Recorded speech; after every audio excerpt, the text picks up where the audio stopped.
और दोस्तों, आप सभी का आज की कक्षा में स्वागत और अभिनंदन है। आज हम संज्ञा के दो रूपों की बात कर ली थी। आज एक नए रूप की बात करेंगे जिसमें हम बात करेंगे कारक से, और यहाँ से बहुत ही महत्वपूर्ण प्रश्न बनते हैं। तो आइए इसके साथ जुड़ते हैं। कारक किसे कहते हैं? अगर सबसे पहले हम देखें कि कारक क्या है तो इंग्लिश में इसे क्या कहते हैं? तो केस कहते हैं। इसी को अगर हिंदी में देखा जाए तो आप परसर कहते हैं। क्या कहते हैं दोस्तों? तो परसर कह देते हैं। इसी तरह से अगर परसर को हम देखें तो एक नाम और दे सकते हैं। क्या दे सकते हैं? तो विभक्ति चिन्ह कह सकते हैं। क्या कह सकते हैं? तो विभक्ति चिन्ह कह सकते हैं।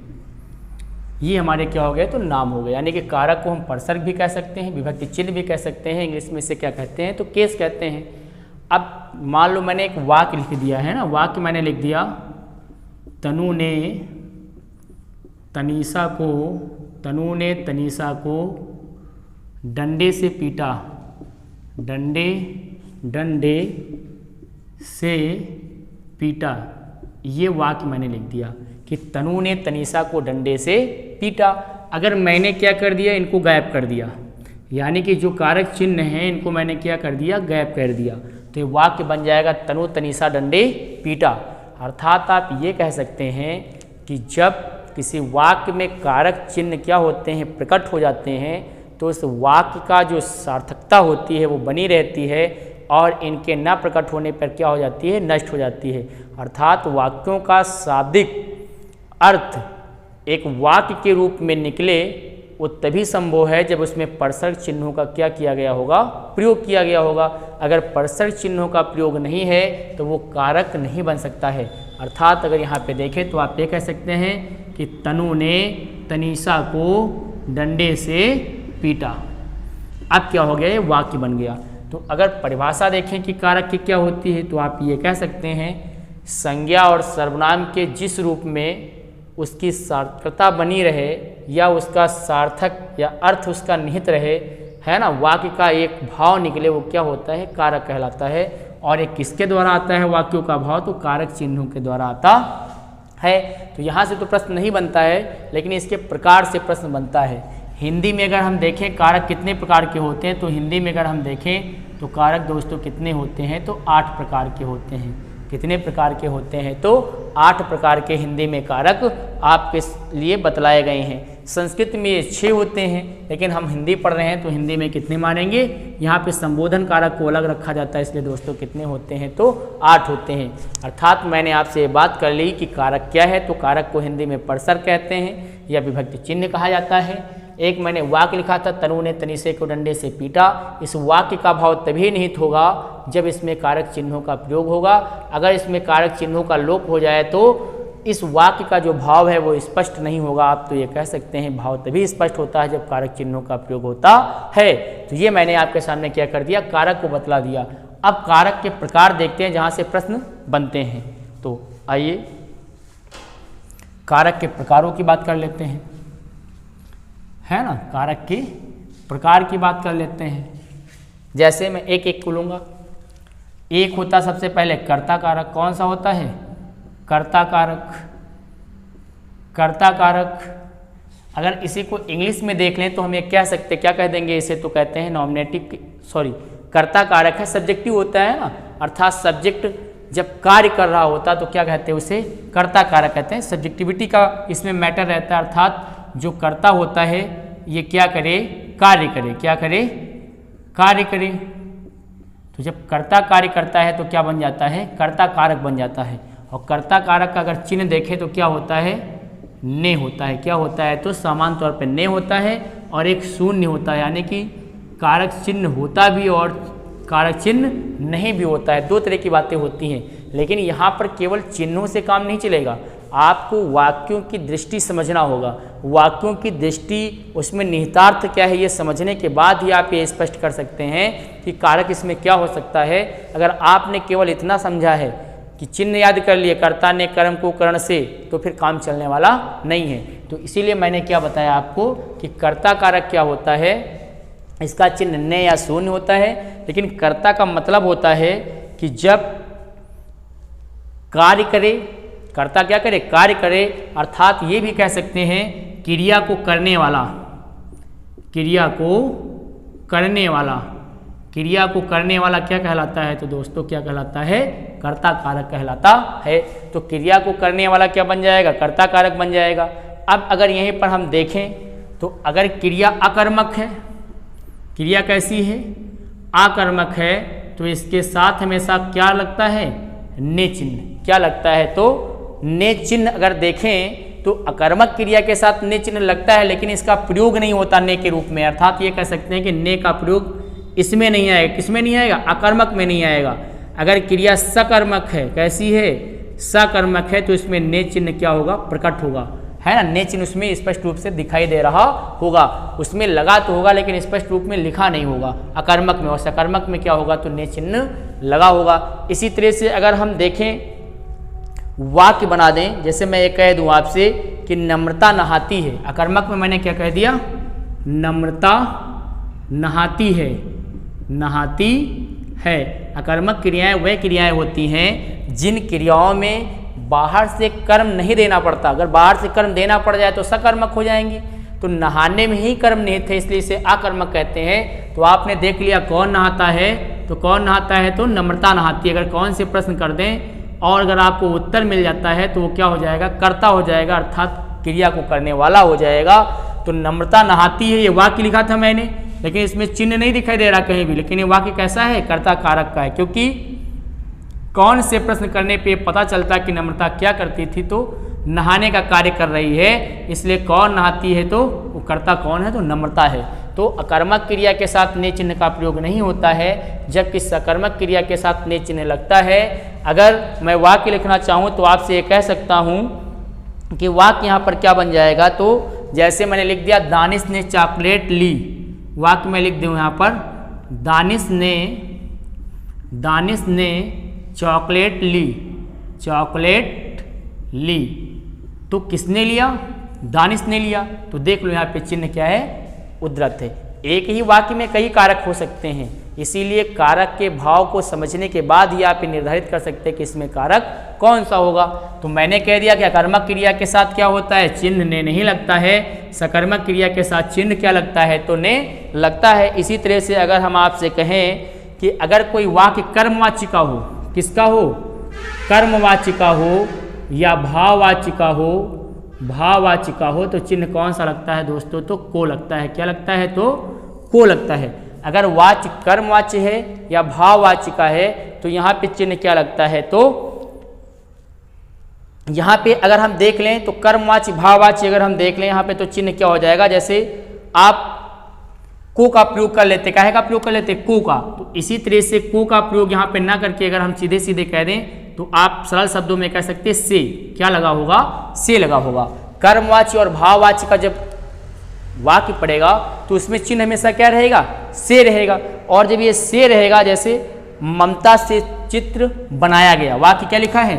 ममता से चित्र बनाया गया, ममता से चित्र बनाया गया, ममता से चित्र बनाया गया, ये वाक्य लिखा है।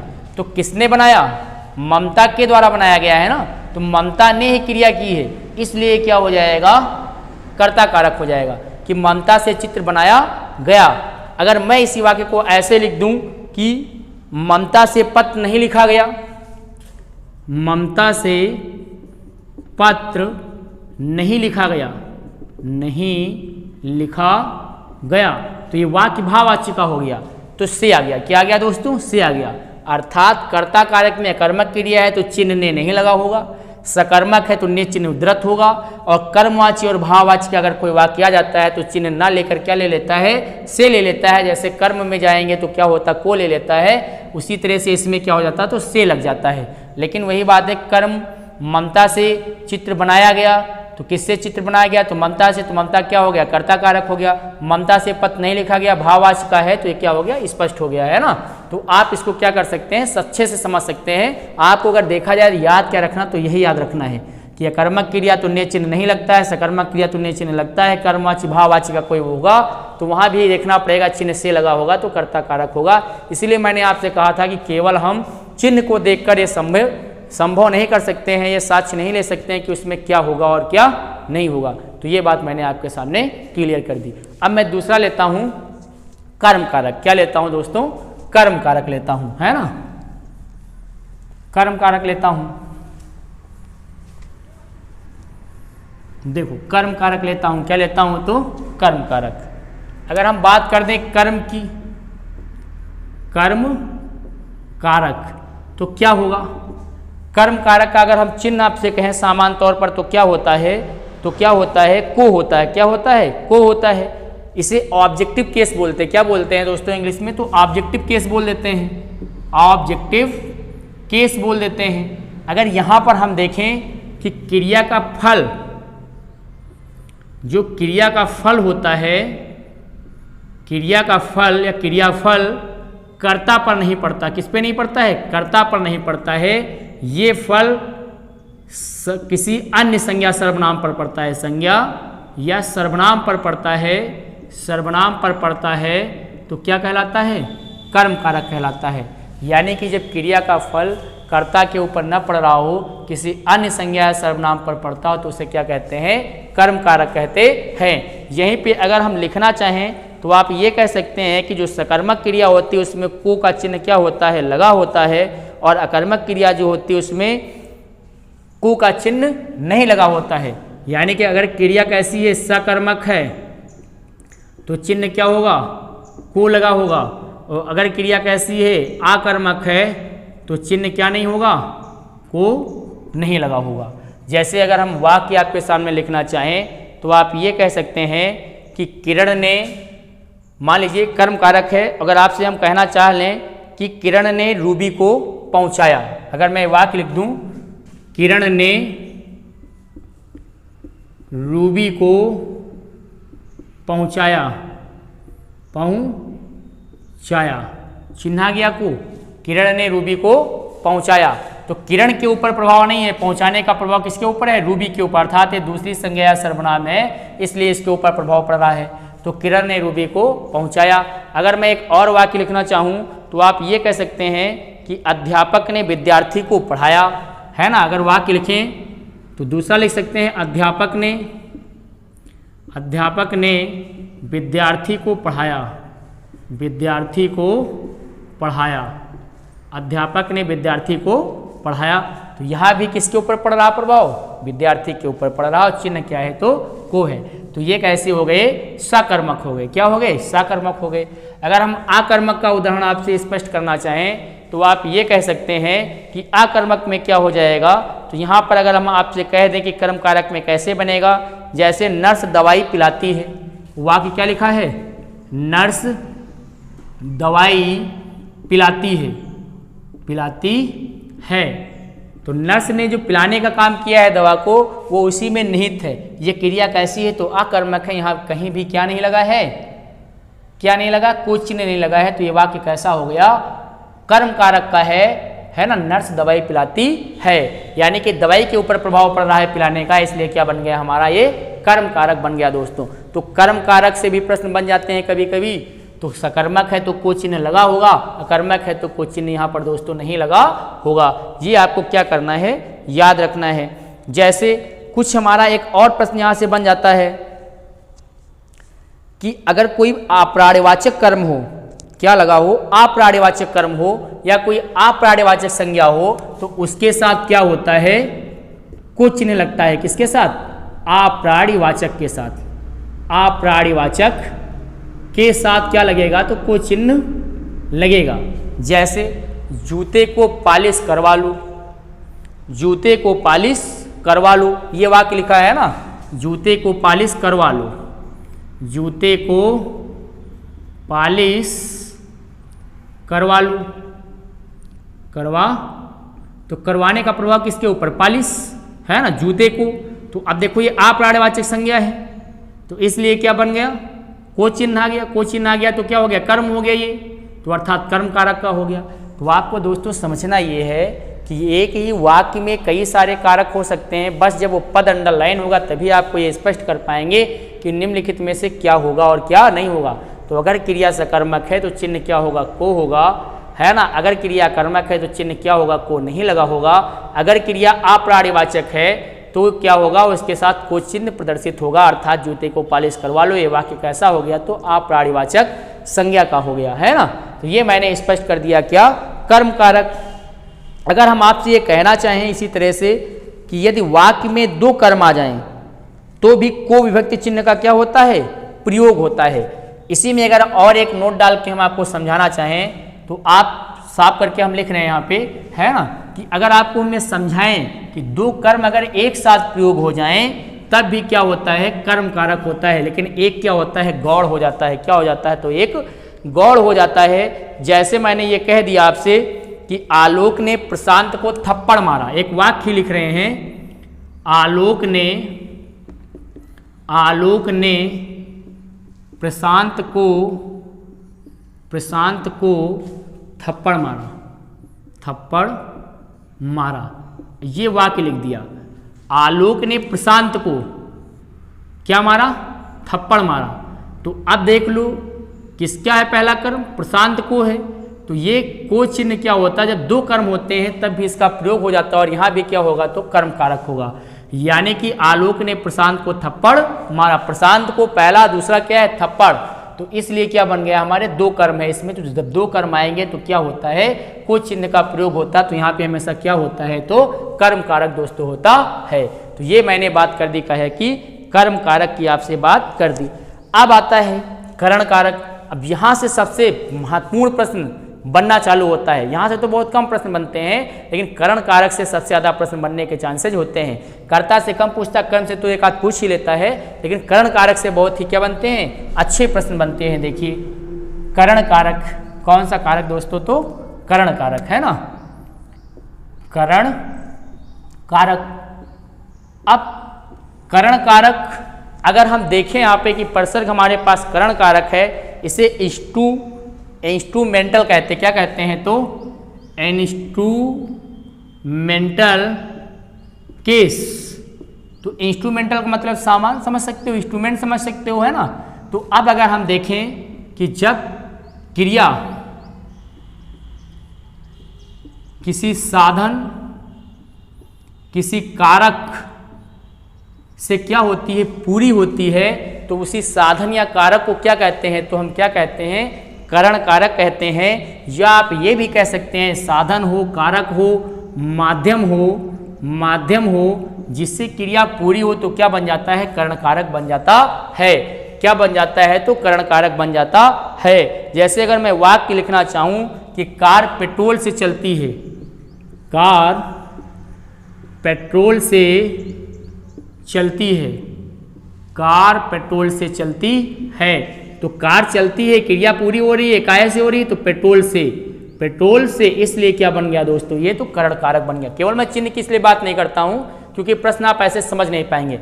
यानी कि क्रिया जिस भी तरीके से पूरी हो रही हो, क्रिया जैसे भी संपन्न की जा रही हो, वो वाक्य हमारा क्या हो जाएगा, उस साधन हमारा क्या हो जाएगा, उस वाक्य में निहित, या उसका माध्यम क्या हो जाएगा, या उसका जो कारक है, फैक्टर है, वो क्या हो जाएगा, तो वो क्रिया को पूरा करने वाला हो जाएगा, अर्थात क्या बन जाएगा, करण कारक बन जाएगा। अगर मैं वही वाक्य फिर से लिखूं, तनु ने तनीषा को डंडे से पीटा, ये वाक्य मैंने लिख दिया। तो काहे से पीटा, डंडे से। पीटने का काम काहे से पूरा हुआ, डंडे से पूरा हुआ, इसलिए साधन क्या हो गया, डंडा हो गया, है ना। जैसे मैं ये कह दूं, एक प्रकरण बोल देता, एन केन प्रकारेण, ये वाक्य लिखा है। किसी भी तरह से आपको कुछ करना है तो एन केन प्रकारेण, इस वाक्य में भी क्या है, तो करण कारक निहित है। अगर मैं कह दूं, ना आंखों देखा न कानों सुना, न आंखों देखा और न कानों सुना, ये वाक्य मैंने लिख दिया। ना आंखों देखा और ना कानों सुना, यानी कि माध्यम का ना आंख से देखिए और ना कान से सुने, फिर भी बात का बतंगड़ हो जाता है।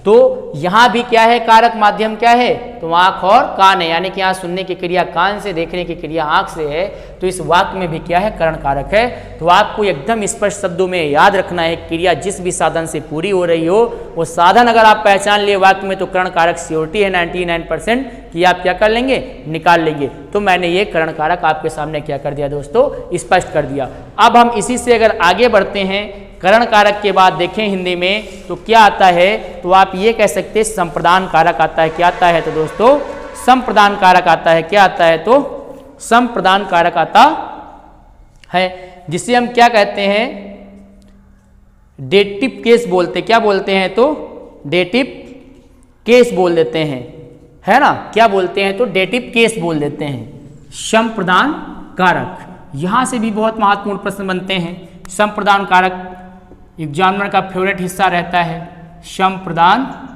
कारक। इसे इंग्लिश में डेटिव बोल देते हैं, डेटिव केस, ठीक है। संप्रदान कारक चिन्ह का अगर देखें तो के लिए होता, क्या होता है के लिए, अर्थात जब कोई कार्य किसी के लिए किया जाता है।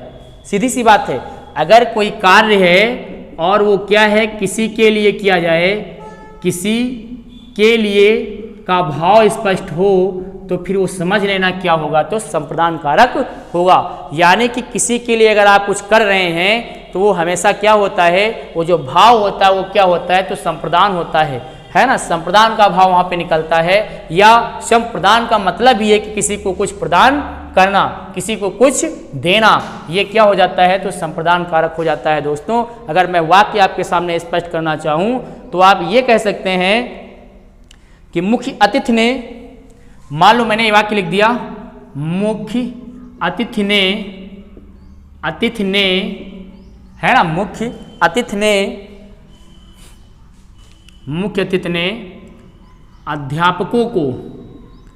अध्यापकों चलो विद्यार्थी लिख देते हैं, मुख्य अतिथि ने विद्यार्थियों को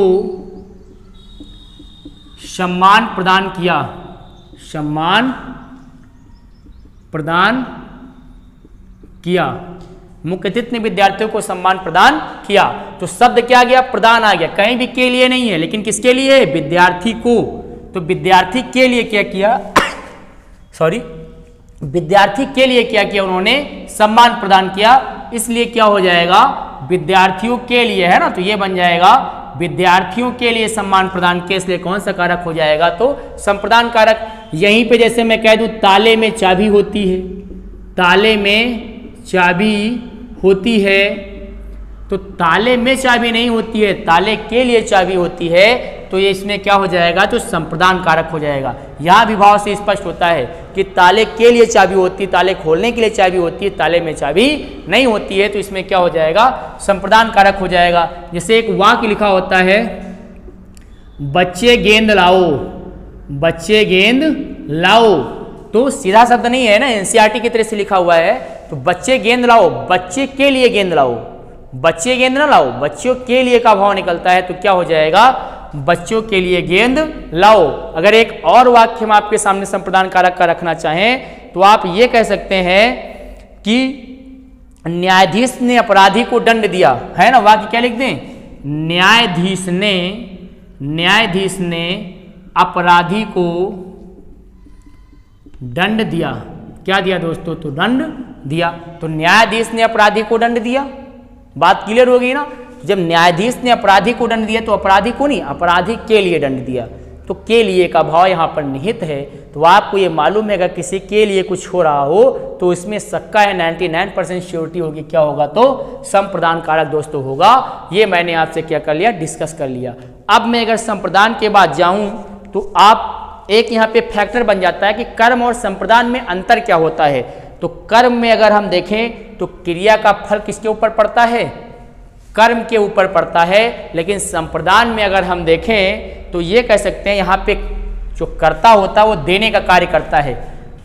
नोट में समझा देता हूँ आपको, कर्म में क्या होता है जो क्रिया का फल होता है कर्म के ऊपर पड़ता है, लेकिन संप्रदान में दोस्तों क्या होता है कर्ता किसी के लिए कुछ करता है। इसीलिए को आपको याद रखना है कि वहाँ पे प्रश्न आ जाए और जब भी ऑप्शन आएगा तो कर्म कारक के साथ संप्रदान कारक जरूर दिया होता है, और आप अधिकांशतः लोग कर्म को टिक कर देते हैं और क्वेश्चन क्या होता है तो गलत हो जाता है। तो आपको इस बात का विशेष ध्यान रखना है, विशेष ख्याल रखना है कि अगर इन दोनों में से कोई आता है तो कर्म और संप्रदान इन दोनों में क्या होगा तो मैंने बता दिया, अगर क्रिया का फल कर्म के ऊपर है तो कर्म कारक को टिक करना, और यदि कर्ता के द्वारा कोई कार्य किसी के लिए किया जा रहा है अर्थात किसी के लिए कुछ हो रहा है तो क्या हो जाएगा तो संप्रदान कारक हो जाएगा।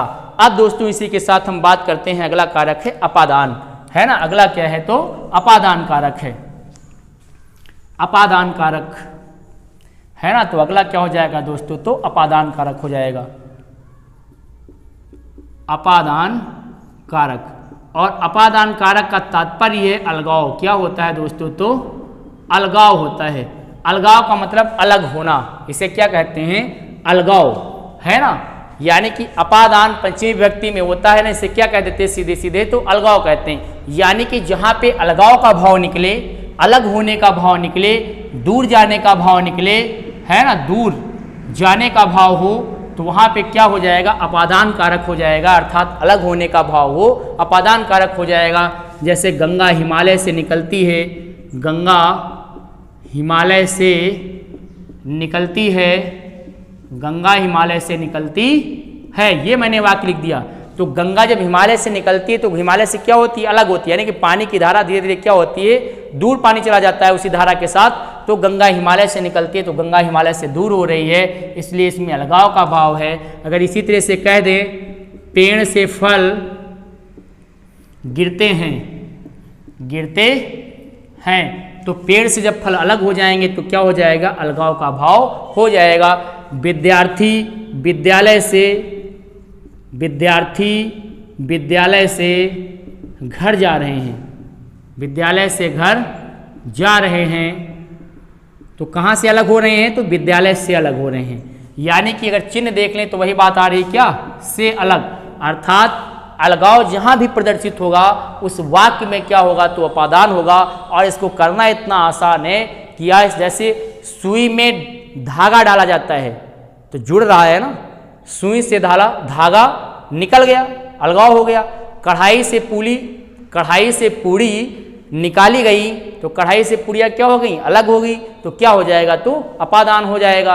अगर सुई से धागा बाहर हो जाए तो अपादान, और पड़ जाए तो जुड़ रहा है ना। तो आप ये कर लेंगे कि जहाँ भी अलगाव होगा वहाँ पे क्या होगा, तो अपादान कारक होगा। जैसे मैं आपसे अगर और कह दूँ एक वाक्य कि रेलगाड़ी प्लेटफार्म से जा रही है, रेलगाड़ी दोस्तों प्लेटफार्म से जा रही है, तो रेलगाड़ी प्लेटफार्म से दूर हो रही है, इसलिए क्या बन जाएगा दोस्तों, तो क्या बन जाएगा, हमारा अपादान कारक बन जाएगा। अब हम बात करते हैं अधिकरण कारक की, है ना, जो सबसे ज़्यादा महत्वपूर्ण प्रश्न यहाँ से भी आ जाते हैं, तो क्या हो जाएगा, अधिकरण कारक हो जाएगा। क्या हो जाएगा, अधिकरण कारक। देखिए अगला है अधिकरण कारक, अधिकरण कारक, अधिकरण कारक। इसकी बात कर ले अगर हम आपसे कि अधिकरण कारक क्या होता है, तो अधिकरण का मतलब होता है आधार। कोई कार्य हो रहा है वो किस आधार के द्वारा हो रहा है, उसका आधार क्या है, आपको आधार का पता लगाना है। और दुनिया में दो ही आधार हैं, या तो वो स्थान का आधार होगा या तो वो समय का आधार होगा, है ना, या तो वो स्थान का आधार होगा या तो वो समय का आधार होगा। तो उसे क्या कहते हैं, अधिकरण कारक कहते हैं। जैसे बाल्टी में कपड़े भिगो दो, वाक्य लिख रहे हैं, बाल्टी में कपड़े, बाल्टी में कपड़े भिगो दो, तो कहाँ भिगो रहे हैं, बाल्टी में, आधार क्या हो गया, बाल्टी में हो गया। पक्षी आकाश में उड़ रहे हैं, पक्षी आकाश में उड़ रहे हैं, उड़ रहे हैं, तो पक्षी कहाँ उड़ रहे हैं दोस्तों, आकाश में उड़ रहे हैं, इसलिए क्या बन जाएगा हमारा, तो ये क्या बन जाएगा दोस्तों, आधार आकाश बन जाएगा। नाव पानी पर चलती है, नाव पानी पर चलती है, तो नाव कहाँ चलती है, पानी पर, पानी में होगा तब भी पानी पर चल रही होगी, पनडुब्बी अगर चल रही तो पानी पर ही चल रही होगी। तो आधार क्या है, पानी है, आपको आधार लगाना है। फोटो दीवार पर चिपका है, फोटो दीवार पर चिपका है, तो आधार क्या है, दीवार है ना। तस्वीर दीवार पर टंगी हुई है या तस्वीर खूंटी पर टंगी हुई है, तो क्या हो जाएगा, आधार हो जाएगा। तो आधार क्या हो जाएगा, दीवार हो जाएगा। बल्ब होल्डर में लगा हुआ है, आधार क्या हो गया, बल्ब हो गया। तो मैंने आपसे ये कहा कि अगर आप आधार को पता कर लें, आधार का अभाव कहीं पे निकल रहा हो तो वो क्या हो जाएगा, स्थान होगा, वही क्या बन जाएगा, अधिकरण कारक बन जाएगा। अगर हम समय के लिए आपसे कहना चाहें तो वाक्य क्या लिख सकते हैं, मैं अभी 2 मिनट में आ रहा हूँ, मैं अभी 2 मिनट में आ रहा हूँ, तो मैं अभी 2 मिनट में आ रहा हूँ, 2 मिनट मेरा क्या हो गया, आधार हो गया, क्या हो गया, तो आधार हो गया कि मैं अभी 2 मिनट में आ रहा हूँ। तो ये मैंने आपके सामने क्या कर दिया, अधिकरण कारक को स्पष्ट कर दिया। और बहुत ही महत्वपूर्ण प्रश्न यहाँ से बनते हैं, वो मैंने आपके साथ क्या कर लिए, तो डिस्कस कर लिए। अब आपको बस ये याद रखना है कि आधार कैसा होगा, तो समय और स्थान का होता है ना। अब मैं इसके बाद सीधे सीधे बात करता हूँ संबंध कारक से। संबंध कारक, यहाँ पे कोई भी प्रश्न आता आप बहुत आसानी से कर लेंगे, तो ज़्यादा फोकस हम संबंध कारक पे नहीं कर रहे हैं आपके साथ। जहाँ पे प्रश्न ज़्यादा बनते हैं उन्हीं पे हम फोकस आपसे ज़्यादा करते हैं, क्योंकि मेरा मोटिव है कि आप परीक्षा में अच्छे अंक लाएं, जल्दी से सिलेक्ट हों, है ना। तो संबंध कारक का मतलब क्या होता है, आपके जो अपने संबंध होते हैं वो कौन कौन से होते हैं, का से होगा, की से होगा, के से होगा, है ना, का की के, रा री रे, है ना। तो ये क्या होता है, संबंध। एक संज्ञा सर्वनाम का दूसरी संज्ञा सर्वनाम के बीच जो संबंध है वही क्या होता है, संबंध कारक। सबसे सरल होता है इसे पहचानना। जैसे अगर मैं वाक्य लिख दूं कि यह पुस्तक तुम्हारी है, ये वाक्य क्या लिखा है, यह पुस्तक तुम्हारी है, क्या है, यह पुस्तक तुम्हारी है। तो यहाँ पे स्पष्ट है कि जो ये पुस्तक है इसका संबंध किसके साथ है, तुम्हारे के साथ है, तो इसलिए पुस्तक क्या हो गया, तुम्हारी हो गई। कारक कौन सा हो गया, तो संबंध कारक हो गया। अब अगर आपसे हम यही कहना चाहें कि अनुभूतियों की आटें कविताओं का संग्रह है, वाक्य थोड़ा टफ है, अनुभूतियों का संग्रह है, अनुभूतियों का संग्रह है ना, अनुभूतियों का संग्रह, कवि अनुभूतियों की, हाँ अनुभूतियों की आहटें कह लें, संग्रह ना लिखें, आहटें लिख लें, अनुभूतियों की आहटें, आहटें, है ना। अनुभूतियों की आहटें क्या होती हैं, कविताओं का संग्रह होती हैं। क्या होती हैं, तो कविताओं का संग्रह होती हैं, कविताओं का संग्रह होती हैं, कविताओं का संग्रह होती हैं, है ना। ये वाक्य मैंने लिख दिया। तो अनुभूतियों की आहटें अर्थात जो प्रसन्न होते हैं, वो जो अनुभूतियाँ होती हैं, आनंद होता है, वो कविताओं का क्या होता है, संग्रह होता। तो अनुभूतियों की आहटों का संबंध कविताओं से, इसलिए कौन सा कारक हो गया, तो संबंध कारक आपके सामने मैंने रख दिया।